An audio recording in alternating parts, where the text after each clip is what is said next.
Hello and welcome back to the letter, and we just got out of the cellar and Mary Ann saved Ashton from completely listening to this fucking ghost from doing potentially who knows whatever. So we're continuing from there. And I suck at speaking and reading and just English in general. I suck at words.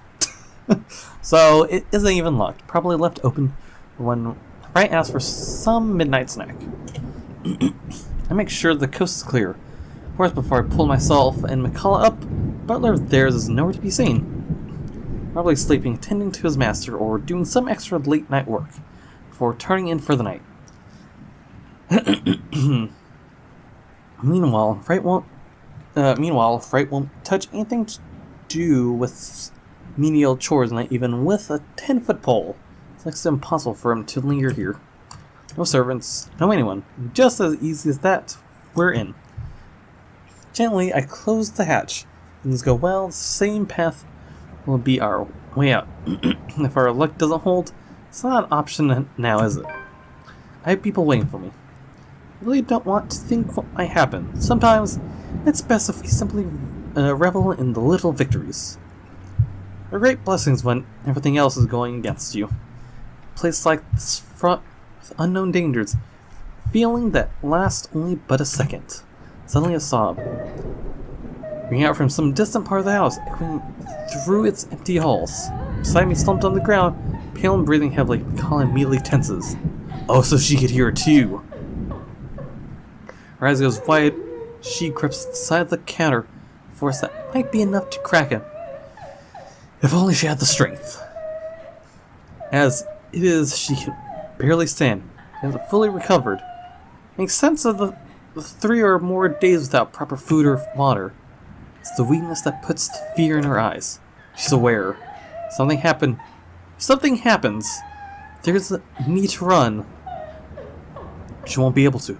She's a liability at this point. Holmes, I really don't think going any further is a good idea. Look at this place.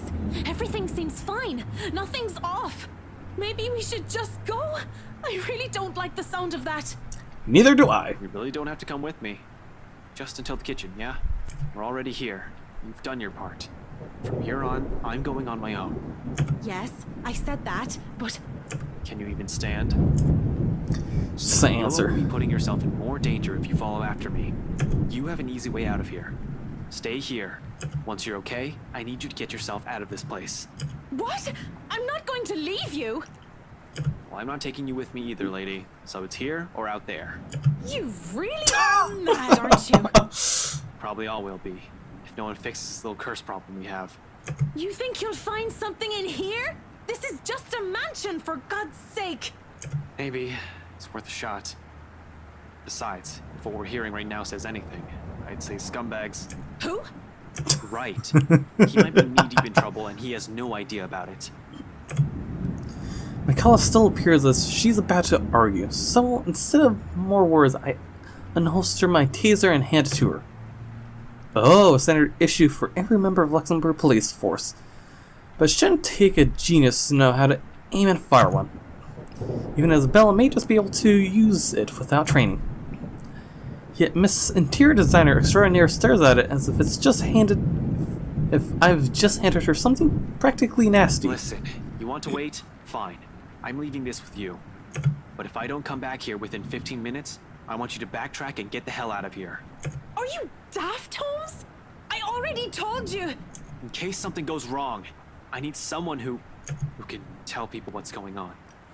Oh, because I'm curious, because at some point I was like wondering, when is everyone going to end up here? Because there was a trophy or achievement to get in this game called Everyone Safe and Sound or something, even though it's not possible at this point because Zach's dead.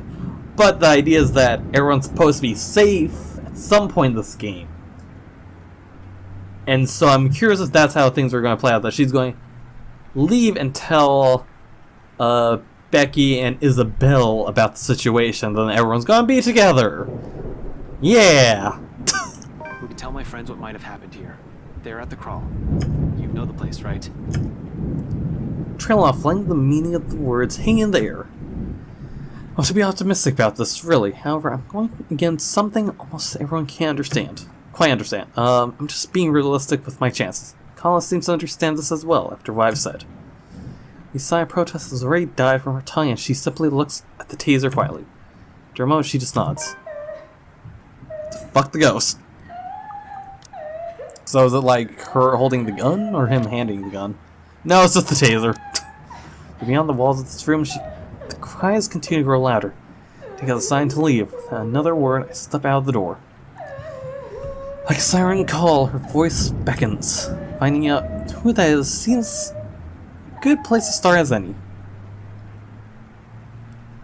Keep to the shadows for the most part. Not that there's any need to, the entire place just feels empty. Odd when a house this big should have a large staff. I think there'll be one or two roaming about for some late night chores. Someone seeking out whoever's creating this ruckus. There's none, however. Shouldn't they have security posted inside as well? Unless their security means the butler, though I doubt Scumbag's that sloppy. He loves his life more than anything. Probably more than his own wife. Things he's done, he's about to make more than an enemy or two. He's also the kind who will do anything to keep himself safe. I Alive. wonder what he'll say when he finds out that there's something not human living with him in his own house. I'm pretty sure he maybe knows, but who fucking knows? The way he's been, so potentially danger. Because even then, I still wonder if he's somehow possessed. Because there's still that one time with Zach that I want, or there was another time, but with Zach I know for sure was, for some odd reason, he had a weird, like, shadowy presence behind him as when he was angry. So, anyways, potentially dangers aside, being on my own grants me a greater degree of mobility, which I'm more comfortable with.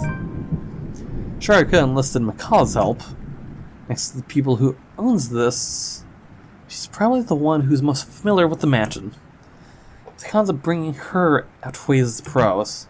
She's better off somewhere quick exits in sight. With no tag along, I only have to worry about myself. Watch my back. Selfish, I know. Necessary. Same matter, this whole plan is no matter how idiotic going into this. Wait. In the same manner, this whole plan is no matter how idiotic going into this is. Besides, I don't really need a guide when the house layout is fairly simple, almost mirrored with only a few modifications of the rooms. Although I've only been here once, I think I already have a good grasp of this place ins and outs. As long as you can tell which is east and west, it shouldn't be hard to find my way around. The dining room, the main foyer, should be the next thing that greets me. Where the woman cries are leading. Honestly, after what happened outside, I'm not even sure if I should be trusting what I'm hearing. But with the whole house somehow seemingly devoid of any of its inhabitants, I'm inclined to look into this. More than surviving this curse, a huge part of this is my training speaking. I just hope this isn't a crime scene I'm walking into. Nothing's ever that simple, isn't it? Not when you're dealing with the supernatural. Nope. It's as soon as my feet crosses the next room, something shifts. Oh, damn! Someone's finally seen the room change in a weird way. The flash nearly without fanfare. It happens in the blink of an eye. I almost miss it. One moment there's red. Next. Huh. Standing alone in the foyer. For a brief moment, I pause. Glancing wildly around the place, blinking twice as if movements will spur the visions back. Yet, nothing. No blood dripping on the walls, none trailing down the stairs, pooled on the floor.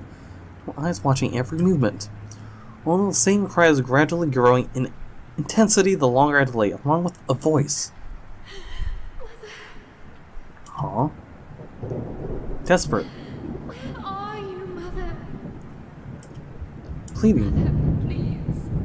I don't want to be alone. Coming from the same direction I've heard this cries from. Upstairs. Oh wait, the attic maybe? The place not entirely empty, then a better question now is who? Definitely not scumbag or butler.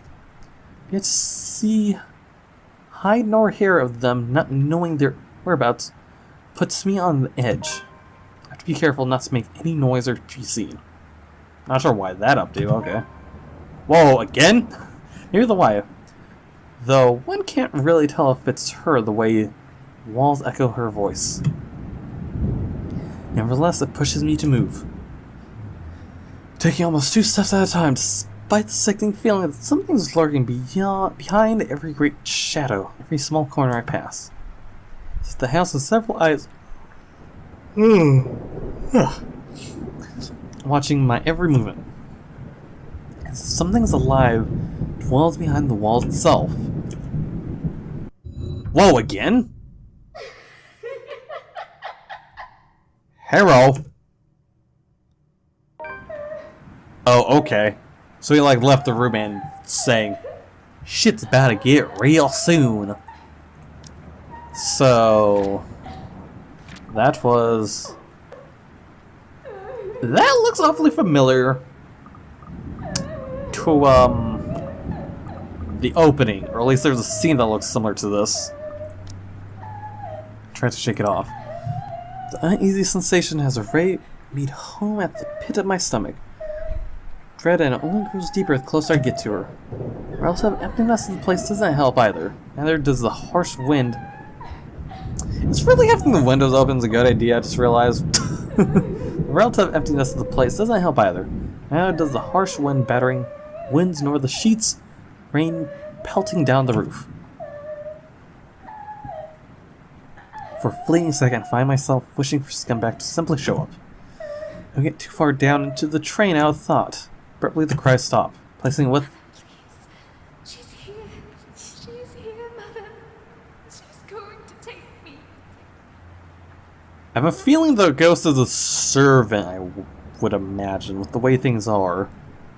Because she could only possibly mean the lady of the mansion. She won't leave. I don't want to go with her. Tell her to go away. Mother, she's here. Help! That can't be good. Adrenaline overcomes me in a rush. In no 2 heartbeats, my feet are already moving before any sense can catch up or doubt creeps up to me. Hands ready at the holster as I hastily set off for the far side of the hall. One alarmed footsteps after another, struggling to keep that sense of panic at bay. Door lies a... You know, I wonder if somehow the ghost is actually 2 ghosts and not the 1. Because there was that scene with Marianne where the ghost changed to the lady of the mansion. So I wonder if somehow it's 2 ghosts. So the door lies ajar at the end and coming from the floor above. She's going to hurt me. Help me. I do not hesitate, moving in despite the lack of light. Steep stairs or thick layer of dust kicking up with my every step. I pause only a moment upon reaching the top. Then without wasting a second, I push the door open.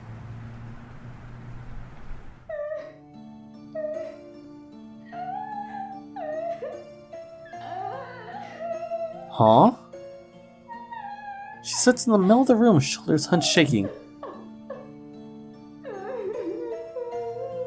I wasn't expecting her to be the one crying. Her hands cover her face as the weeps, oblivious to my presence. It's as if she has heard neither my footsteps nor the soft creaking out of the door, tearing it undisturbed, like I'm standing in a time far removed from... Oh wait, unless somehow the servant ghost, the one that we've seen most of the time, if somehow she died at some point and became a ghost and haunted them, I wonder if that's maybe the situation, it's the other way around. Doesn't even flinch when I call out to her. Hey, are you alright? Mother, Walls in the night. take me with you, please. I can still hear her. She's here. Help me! Help me, please! Belatedly, I noticed the blood on her hands. If it's the same one drenching the whole attic, I'd rather not know. How the whole room has ended up like this is the least of my problems at the moment. Even a single human body doesn't have this much blood. So bodies? Thought sends an unpleasant twinge in my stomach. There was a mention of something about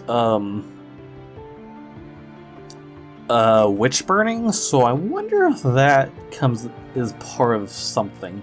Something about rules coming back, if I remember correctly. So, I wonder if there was some ritual going on. Do I even know about this? It's bad news, alright, but this is beneath them.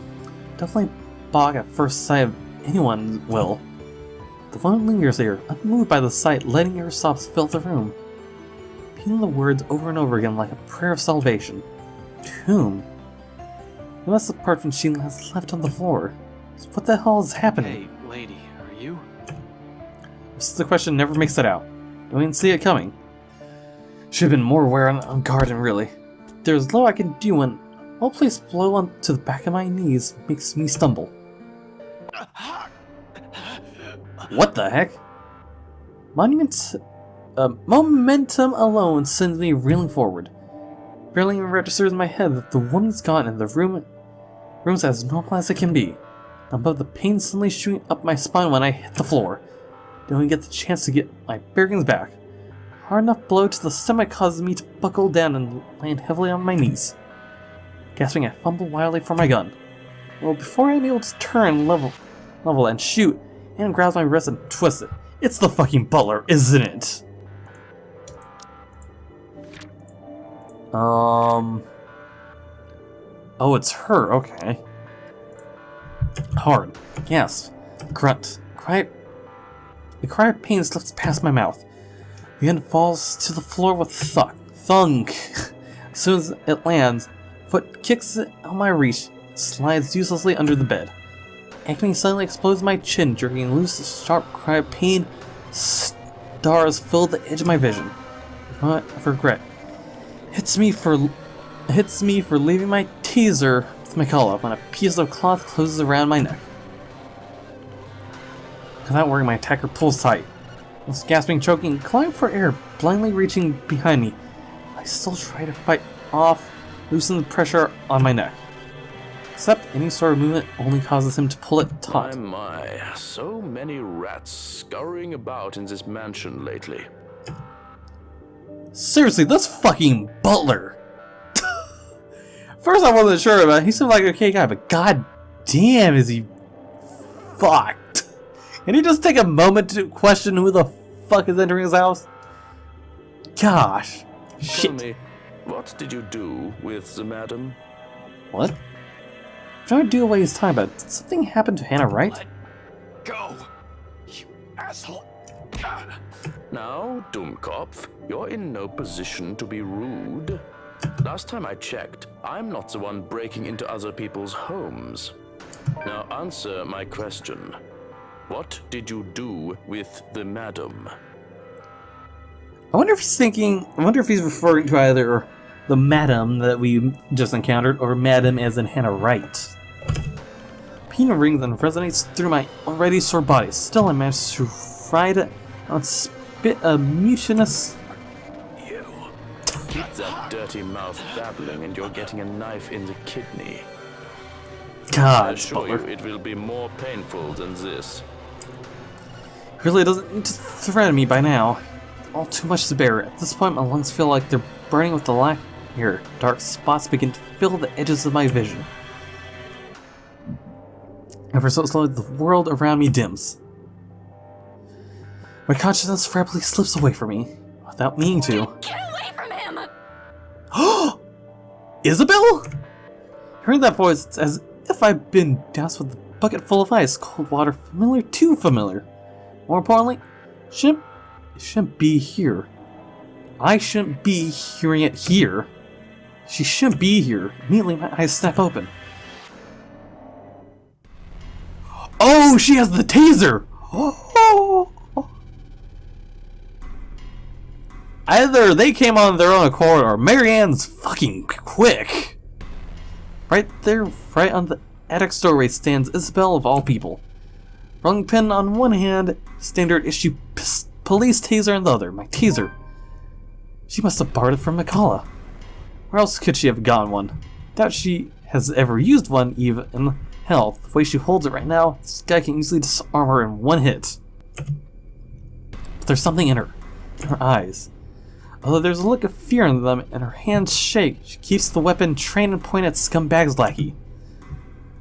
Untrained or not, she does not plan to leave here without putting up a fight. Seems admirably, really, but it's just not something we need right now.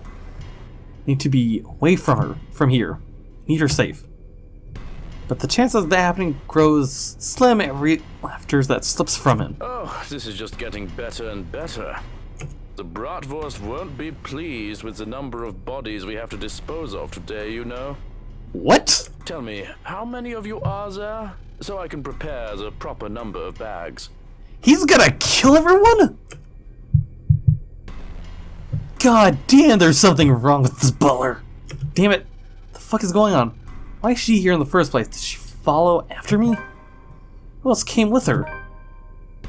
Oh! It updated with Rebecca! Oh god. It would update it with Zach if he was alive. Panic surges within me. Knows how bad the situation is, but did she really have to run in here and expose herself like that? She even know how to use a taser? For fuck's sake. More than worrying for my life, it's her I'm concerned about.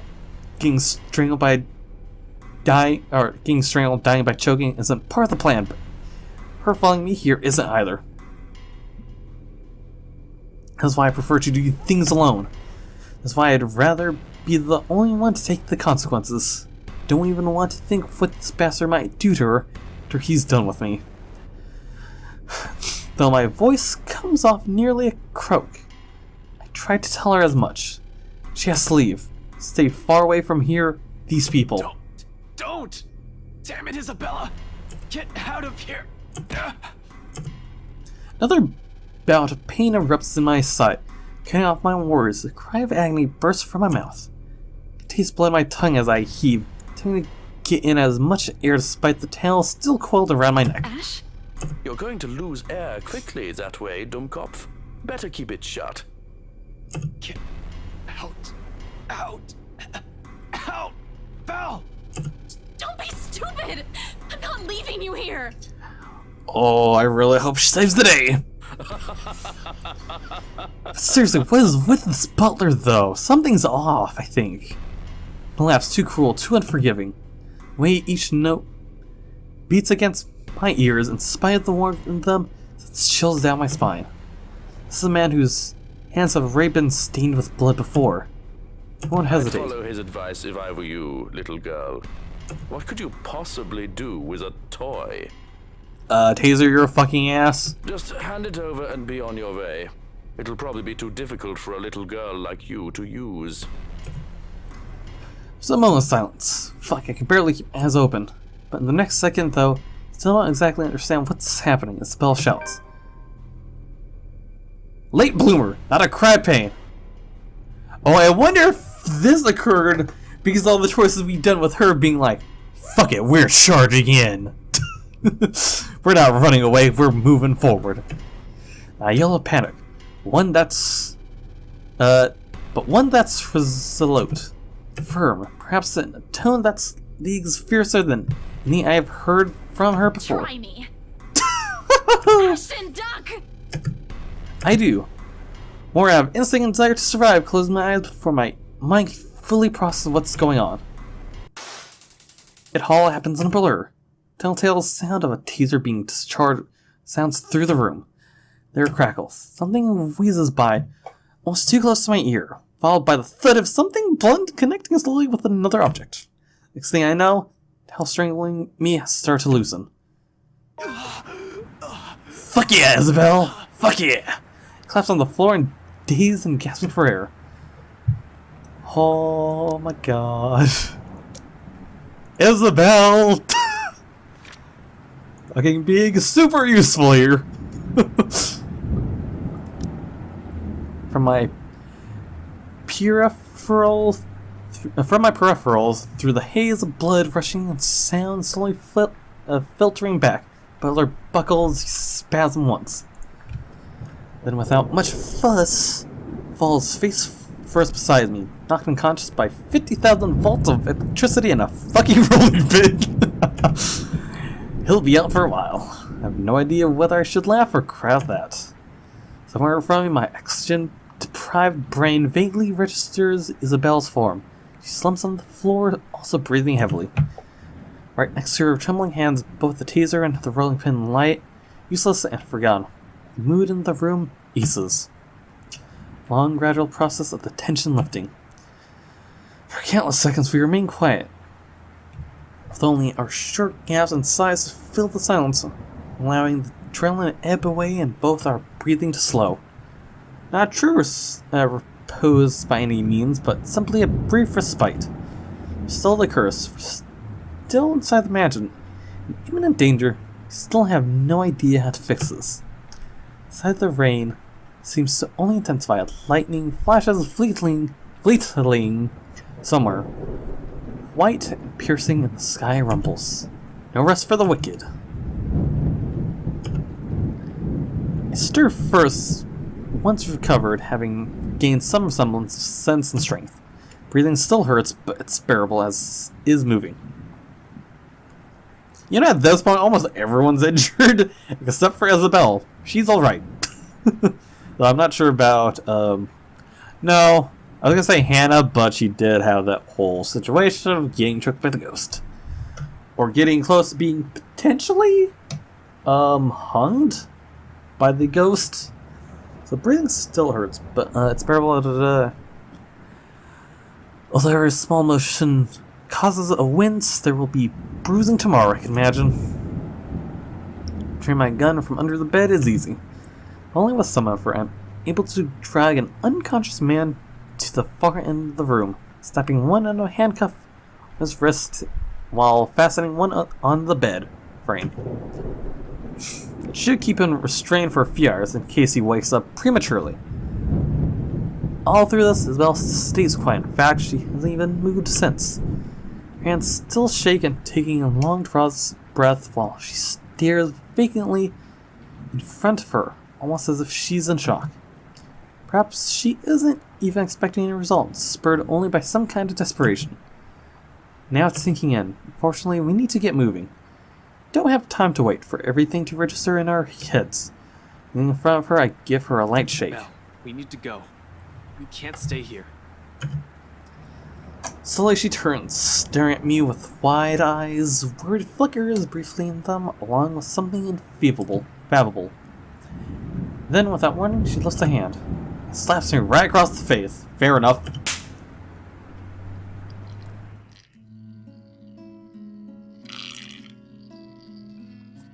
Okay, what? Sound of it cracks the air, shining in silence like fragile glass breaking. How's our relationship? Hold on. Hold on. We didn't max it out. I imagine we could have, though. Despite the familiar rumble of thunder outside, it manages to ring louder above the storm. I don't even know what hit me until my head has already snapped back and my cheek stings with her anger. And it is anger. Despite the stillness and the lack of words afterwards, fuming though, ever fuming, the kind that burns lightly and soundlessly. Frustration instead of a seething rage. One that ebbs just as quickly as it flows. Once the tide subsides, there's only that gleam in her eyes, warm, steadfast, and unflinching. Finally, I brace myself for the truth underneath that gaze. Slips from her lips, softly, nearly fading, under the sound of the rain still falling fast, if not for the weight in each of her words. What is wrong with you? Belle, If your bartender friend hadn't slipped up, no one would have known where you went. Belle, one person knowing is enough. Any more than that, and You almost died! He could have suffocated you right then and there, and you could have died. And by the time anyone ever finds out, you're already fertilizer.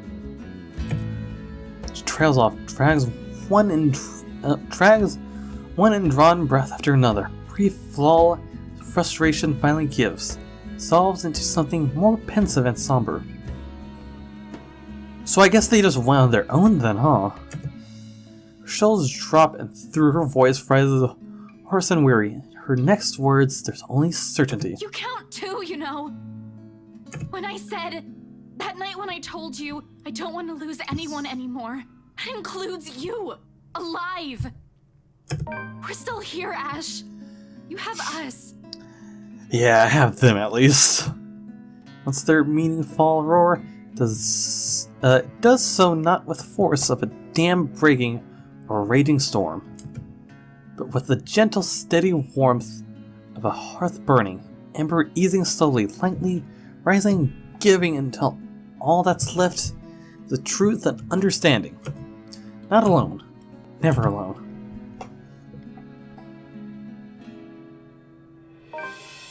Lingers, even as... Oh, wait. Actually, let me check this first. Because I just like to see what image or art that they show representing the event. Ah, okay, so it's just her being pissed and slapping. Okay. So it lingered, even as we both drift back into silence, our words take root, because in the gratitude that swells after is another warmth blooming. Pleasant and welcoming, like finding a home, like finding ourselves in the haze squall has left, creating something fragile yet immutable, both of us. It's in her eyes, the way she holds my gaze unwavering, the way she carries herself despite the sitting amidst the place she fears, and the way she keeps herself from trembling and falling apart because fear is inconsequential. People she cares about are at risk. A change. She realizes that now, holds on to it. Another little thing, another small thing from her, may go unnoticed, pass by quietly, but will eventually amount to a lot of things. Tiny gestures that mean nothing at first, but begin to matter to me one day until... Oh, despite myself, a small smile slipped from my lips. As the same warmth from earlier and furls in my chest. Unheard, familiar, and bright from all these years I've carried it, but have never given the words force. Stop smiling like that, Ashton. I'm not done scolding you. I imagine you're not. This time they come I easier. heard all of it. Don't worry. Are you really okay? That guy hit you a little too hard on the head. I don't think so. Here, let me... Reach up just as she extends a hand towards my face, catching her wrist in a little grip, coming closer and folding her hand in between mine. Her expression doesn't shift into mild confusion, does not pull away like I'm expecting. She simply stares at me, searching. For her to allow a gesture from me that, perhaps too close, tells a lot how far things have really shifted in the past few years.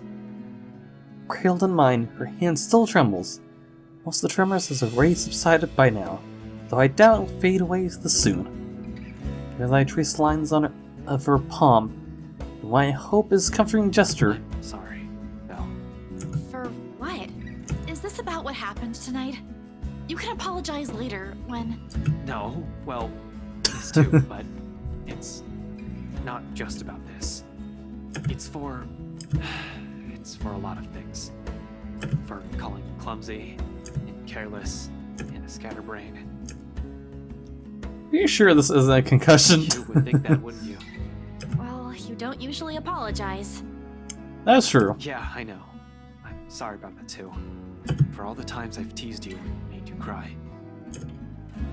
Unexpectedly, her fingers tighten around mine, our hands falling between us as something tender shifts in the air. Another exhale. Another drawn breath eases out of me.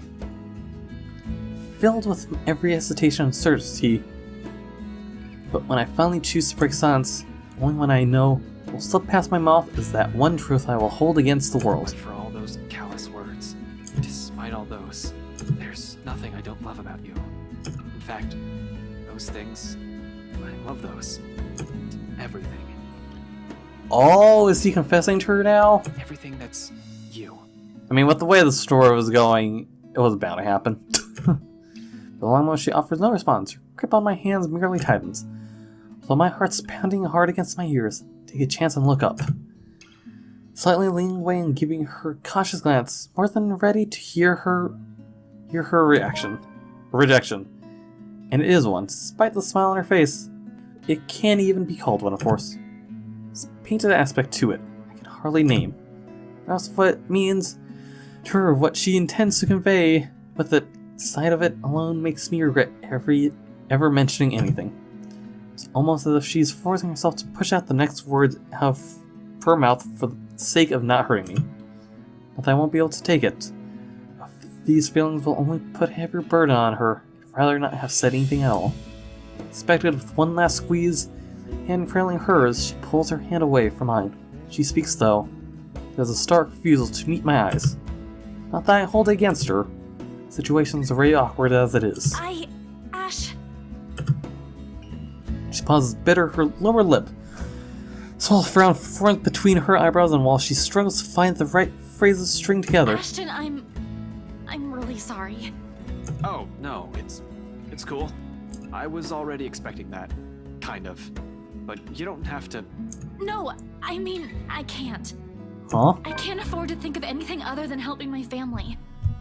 Especially now that Papa's gone. Oh, really? So Ashton doesn't even get with anyone. I feel like I really fucked up. So I was supposed to max it out, wasn't I? Or at least get up to here, I'd imagine. Damn, okay. Because again, there was a scene on the internet that I slightly spoiled myself on that I saw that you could kiss her with Ashton. Fuck. The way the story was going, I was expecting that was how I was going to have Ashton go with, but I guess not. They're going to need me more than ever, Ash. I'm sorry. I really can't. Not right now. I've always known it would lead to this. To some extent, her family will always come first. Who am I to take that from her? It hurts, of course, but the pain eases. Knowing that in spite of circumstances, her heart will always be in the right place. That she's still the same woman I fall in love with. It's alright, Belle. Don't apologize. If it still matters, that's actually what I love about you. Of course, not that I'm expecting anything by telling you that, but you get the point. Yeah. Thanks, Ash. I mean, thank you for loving me. Even after everything. Response is a small smile and a soft laughter.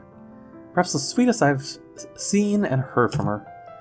Just from it, I know nothing will change despite her answer. Any lingering feelings that will come from this. And there will be. Lingering feelings, that is. The way she barred into our lives 5 years ago will probably be enough to leave a terrible impression on anyone. And that's also priceless. Precisely it. It's people like her that you don't easily forget. It's them that gradually warms their way into a person's life, till the very thought of losing them becomes unbearable. As it is, I'm very content simply staying by her. No grand expectations or hopes attached, just the banter, small smiles, the quiet little moments that roar. I love her, but that also isn't all there is to us. I know I caused you all kinds of trouble these past few years. Hey, whoever told you I'm doing this for free? After we're done with this curse thing, you're gonna owe me a year's supply of ice cream. Yeah, we'll see.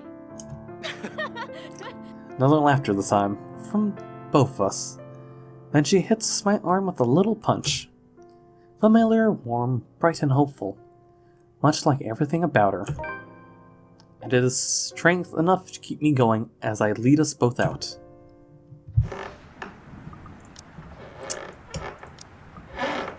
And before we continue with this creaky, eerie noise, we end the video here before we continue. So, yeah, because I tend to leave on cliffhangers because of time reason. So yeah, if you guys enjoyed the video, go to the like button. If you want to see more of what's going to happen next, with the way I fuck things up, I can't. Now I really can't imagine how this game's gonna end. Yeah. Go to the subscribe button to be notified of anything I do, really. And if you have anything to say, leave in the comments below. And I'll see you guys in the next video. Comrades,